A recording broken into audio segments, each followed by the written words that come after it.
Ghostly encounters on a road trip gone wrong. The open road. It's supposed to be a symbol of freedom, right? Of pure adventure. This idea of packing up a car, leaving everything familiar in the rearview mirror, and just chasing the horizon. It's woven into our culture. You can picture it. Windows down, music blasting, just an endless ribbon of asphalt unfolding in front of you, leading to new places, new people, and memories you'll keep forever. It's the ultimate fantasy of escape and discovery. But for some people, that journey takes a detour they never saw coming. The miles start to pull them further and further from everything they know. The hum of the tires on the asphalt starts to sound less like freedom and more like a countdown. For these travelers, the open road doesn't lead to charming roadside diners. It leads them straight into the unexplained, where the line between the living and the dead gets blurry, and the friendly wave from a stranger suddenly feels like a threat. The freedom of the highway becomes a cage. You're miles from help, miles from anyone who could hear you scream. These are the chilling true stories and urban legends from the world's most haunted highways, where a cross-country drive takes a terrifying turn into the supernatural. Before we head out into the darkness, if you're into tales of the strange and unexplained, go ahead and subscribe to the channel and give this video a like. It really helps these stories find the people who need to hear them. Now, turn down the lights and let's start our journey. Story 1: The Princess of the Pilliga. Our first story takes us to the vast, lonely stretches of Australia, to a highway that cuts right through a notoriously unsettling wilderness known as the Pilliga Scrub. The Newell Highway is a vital artery for the nation's truckers, this long, monotonous road connecting major cities. But the part that slices through the Pilliga? That's different. The local Aboriginal people have long considered it a haunted place, a land of bad spirits. For truck drivers, it's a grueling drive where sheer fatigue can make you see things. But what so many of them have seen out there, it's no trick of the light. They call her the Princess of Pilliga. Take the story of a long-haul trucker named Jeff. He was on a late-night run, pushing his rig through the dead quiet of the Pilliga. The world outside his cab was just a monotonous dark gray, with the trees forming a dense black wall on either side of the road. The only light was from his own high beams, cutting this lonely path through the darkness. It's the kind of quiet that gets in your head, you know? Where every little creak of the truck feels 10 times louder. It was well after midnight when he saw her, a figure on the side of the road, standing perfectly still. Jeff slowed down, his heart starting to pound. It was a woman. She was just there. He pulled his rig over, the hiss of the air brakes cutting through the silence. Now, company policy is crystal clear. You do not pick up hitchhikers. But something about seeing this lone woman in the middle of absolute nowhere felt deeply wrong. He rolled down his window. She looked gaunt, her skin so pale it was almost translucent in the harsh light from his cabin. Her clothes were tattered, and her hair, long and white, just sort of floated around her. Her eyes were dark, sunken, and completely blank. She didn't say a word. She just stared at him with this silent, desperate look. Against his better judgment, Jeff gestured to the passenger door. She climbed in without a sound. Her movements were unnervingly fluid, silent. He later said he never heard the door open or close, no scuff of a shoe, just a sudden presence beside him. An intense, biting cold immediately filled the cab, even though the heater was on full blast. Jeff tried to make small talk, asking her where she was headed. Nothing. She just stared straight ahead at the road. The silence stretched on, getting thicker and more uncomfortable by the second. Jeff's skin was crawling. He glanced over at his passenger side mirror, and his blood ran cold. The reflection showed an empty seat next to him. He snapped his head to the right. She was still there, sitting, staring. He blinked hard, thinking his tired eyes were playing tricks on him. He risked another look in the mirror. Still empty. He drove for what felt like an eternity. It was probably 10 minutes. His mind was racing. Who was this woman? Where did she come from?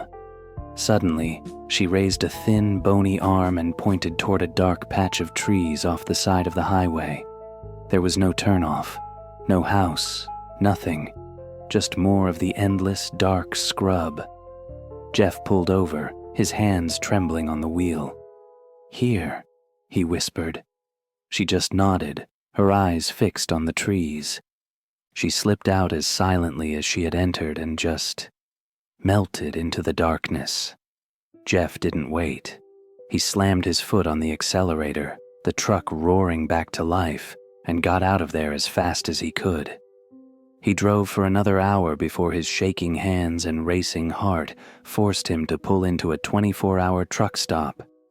He stumbled into the diner, desperate for a hot coffee and just to be around other people. He found a couple of other drivers, and after a minute, told them what had happened, fully expecting them to laugh at him. They didn't. Instead, an older driver gave him a grim look. He knew the story. "You picked up the princess," he said. He told Jeff that for years, truckers have seen a woman matching that exact description along that same stretch of road. Some say she's the ghost of a woman killed in a car accident back in 2014. Others think she was a local recluse named Claire Wilson, who lived out in the scrub and was tragically hit and killed by a truck in 1993. Whoever she was, countless drivers report the same thing, picking up a silent, ghostly woman who wants to be dropped off in the middle of nowhere and who sometimes doesn't even show up on dash cams or in the mirrors. They say she appears to keep drivers awake on that long, hypnotic road. For Jeff, the memory of those empty eyes and the unnatural cold in his cab was a permanent reminder that some road trips take you to places that aren't on any map. Story 2: The Phantoms of Stocksbridge Bypass. From the Australian outback, we're heading to the rolling hills of South Yorkshire, England. There's a stretch of road there so infamous it's been called one of the most haunted in the UK.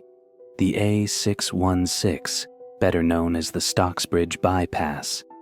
It was built in the late 1980s as a modern convenience, a fast route across the Pennines. But from the moment construction started, something felt wrong. The bypass was built over land with a long, dark history. Almost immediately, construction workers started reporting things. The most common story was about the ghosts of small children, seen playing near the site in old-fashioned clothes. Whenever workers would get close, the children would just vanish, leaving no footprints in the mud where they'd just been dancing. But the haunting of Stocksbridge Bypass didn't stop when the road was finished. In fact, it got worse. The story that really cemented its terrifying reputation involves two police officers, P.C. Ellis and P.C. Beat. One cold, quiet night in September 1987, they were parked near the new bypass. Suddenly, an intense chill dropped over them, the kind that makes the hair on your arms stand up. Then, just outside his window, P.C. Ellis saw a figure. P.C. Beat looked out his side and saw the exact same thing. It was a man dressed in what looked like the long, dark robes of a monk who seemed to glide instead of walk. The officers, startled but doing their job, jumped out of the car to confront him.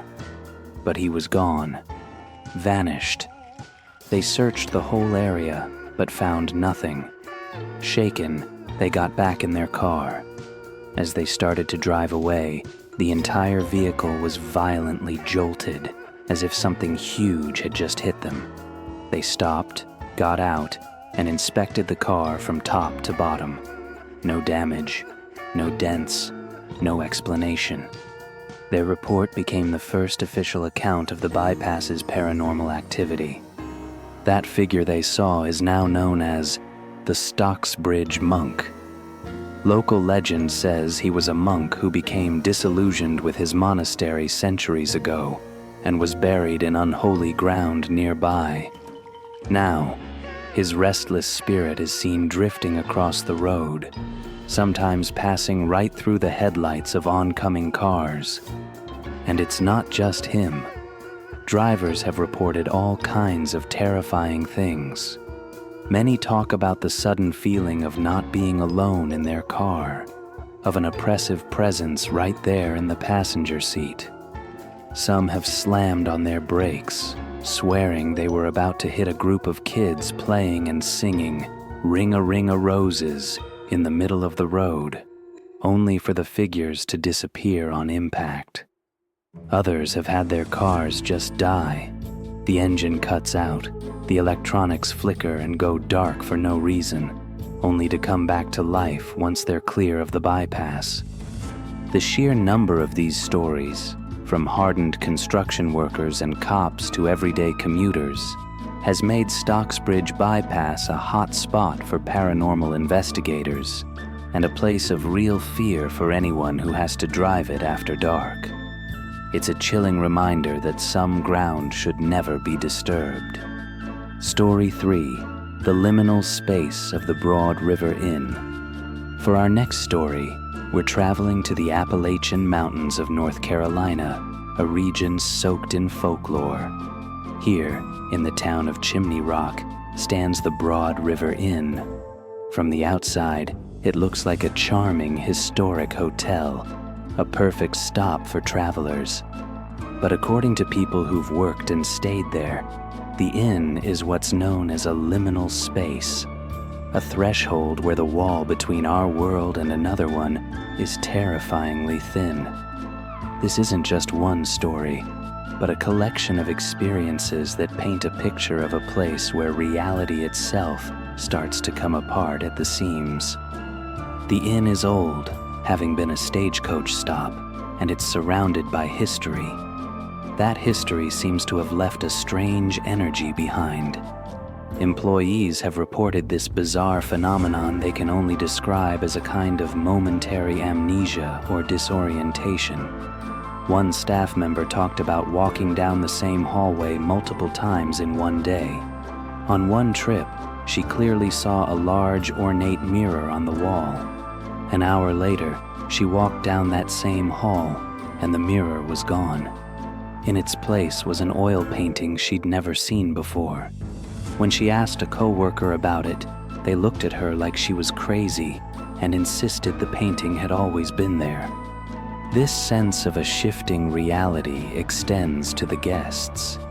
People report walking down a hall looking for their room, only to suddenly find themselves completely lost in a part of the hotel they don't recognize, even though the inn isn't that big.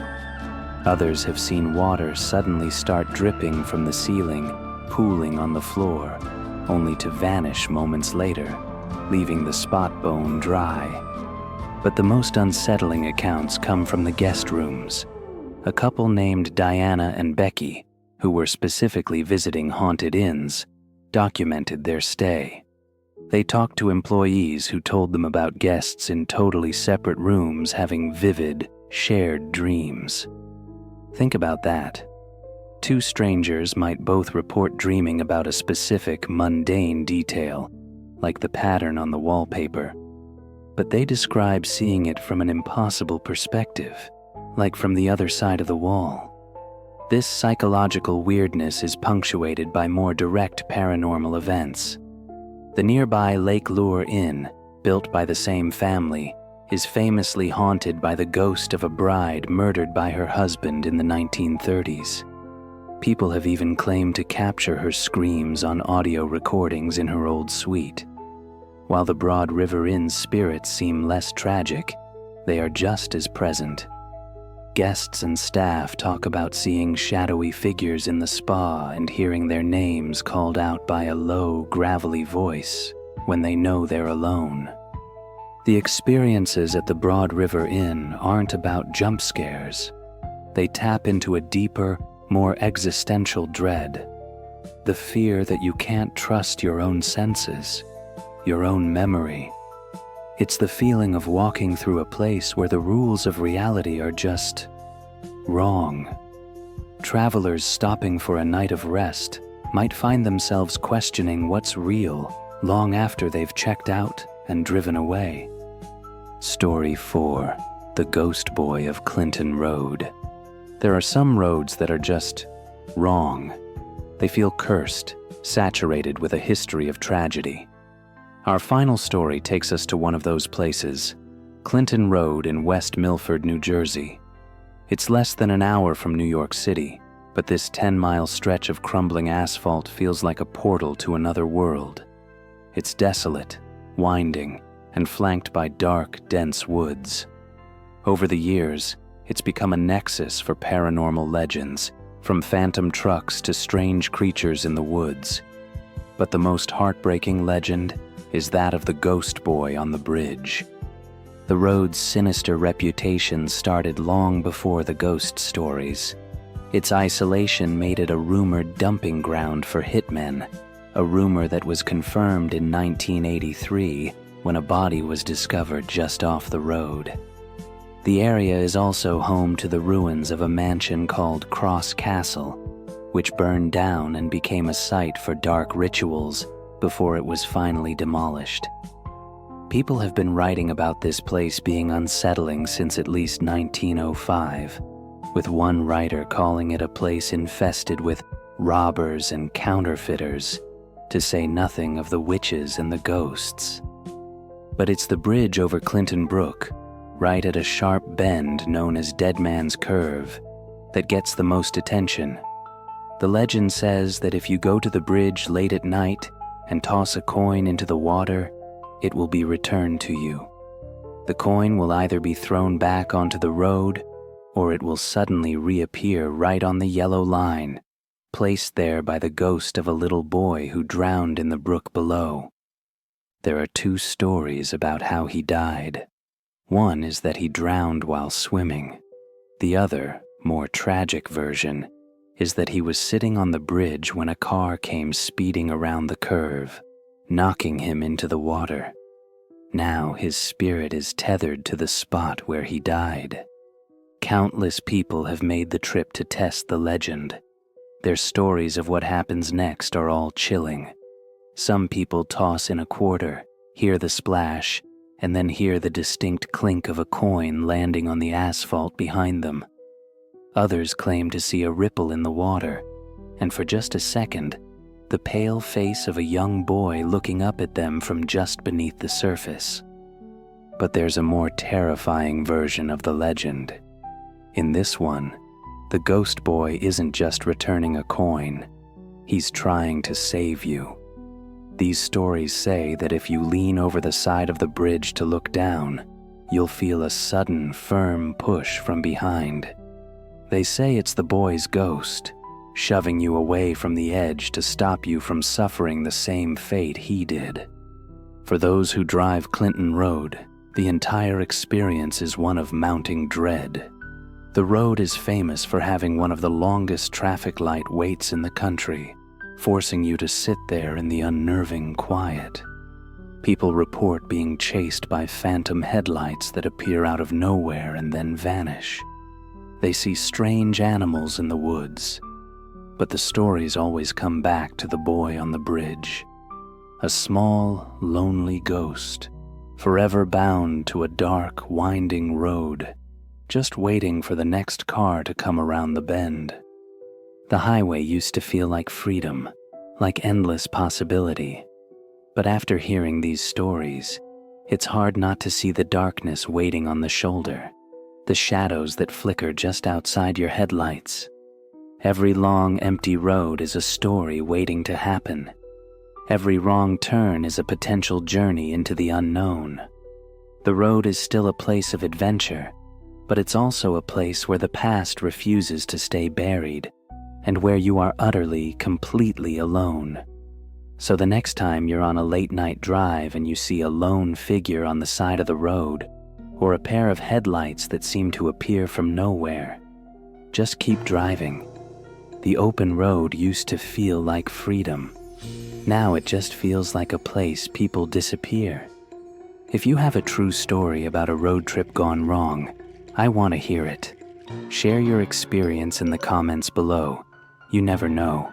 Your story might end up in a future video. Until then, travel safe. And maybe try not to look in the rearview mirror. Thank you for watching Fear Files Real Nightmares. Until next time, keep your lights on and your doors locked.